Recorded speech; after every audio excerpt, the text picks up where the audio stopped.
How's it going, everyone? My name is Andrew, this is Rocket Future, and welcome to Starbase, SpaceX's state-of-the-art rocket development and launch facility. Let's take a quick tour.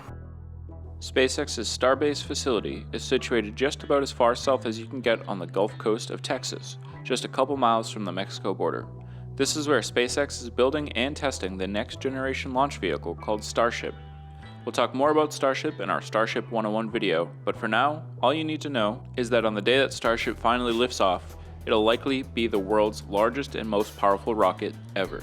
It is designed to bring people and cargo to Earth orbit, the Moon, Mars, and even point-to-point travel here on Earth, and so much more.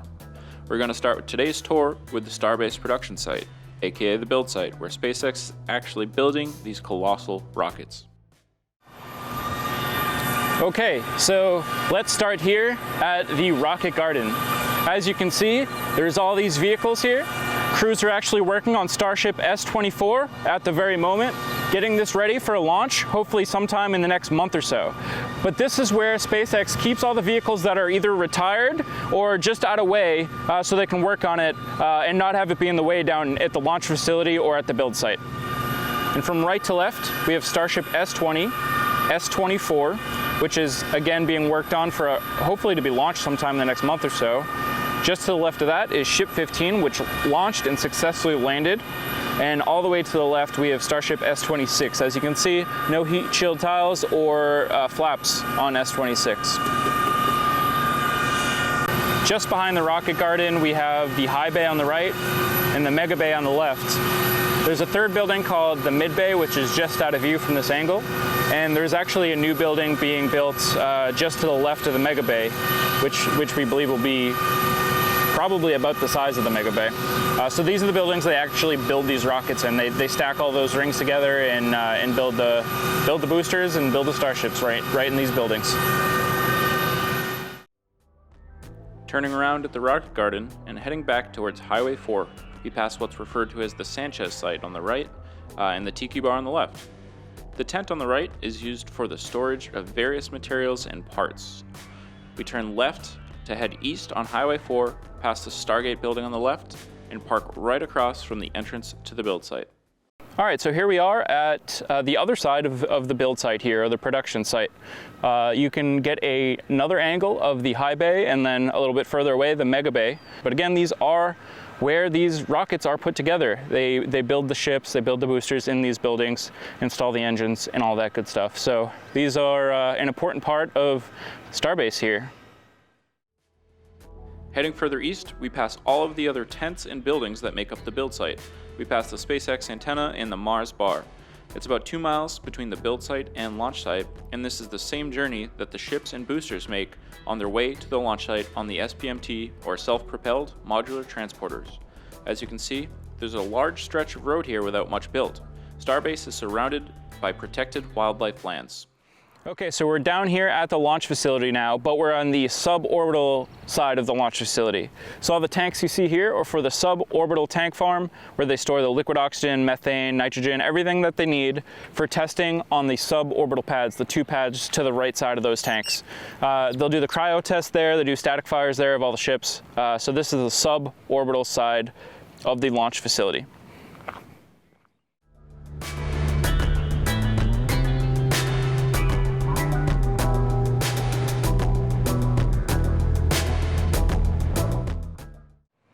Okay, so now this is the gate or the entrance to the launch facility itself. This is the opening that you see all the ships and boosters go through when they're being rolled out to the launch site or back to the build site.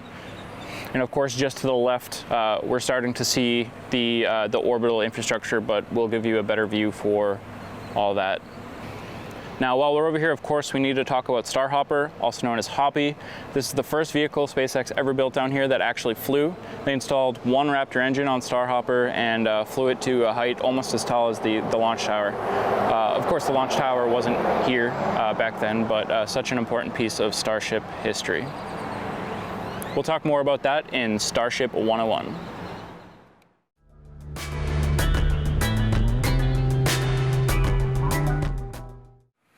Okay, so now we are at the orbital launch mount and launch tower. I will point out just to the right of the launch tower is Booster 7. I pointed out earlier that Ship 24 was the ship that they wanted to use for the first ever full stack orbital launch attempt. This is Booster 7, which will be the first stage for that launch attempt as long as everything goes according to plan. So this is the launch tower. You see those big black arms coming out at the bottom of it. Those are the chopsticks.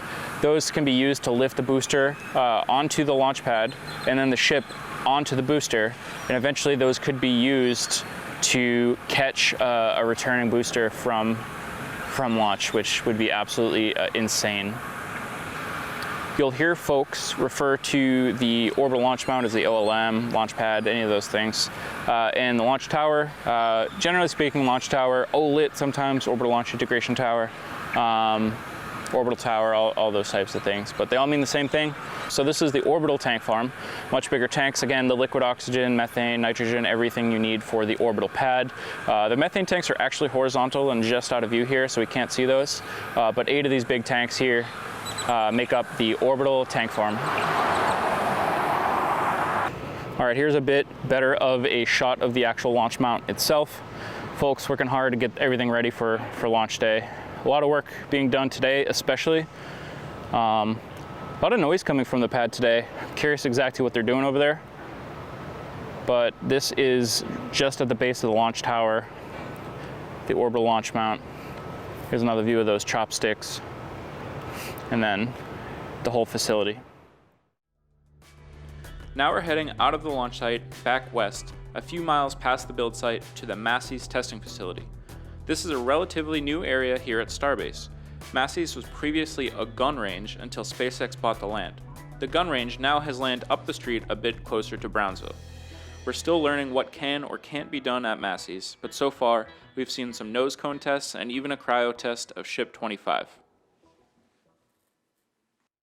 Thanks everyone for joining. My name is Andrew, this is Rocket Future. See you next time and peace out.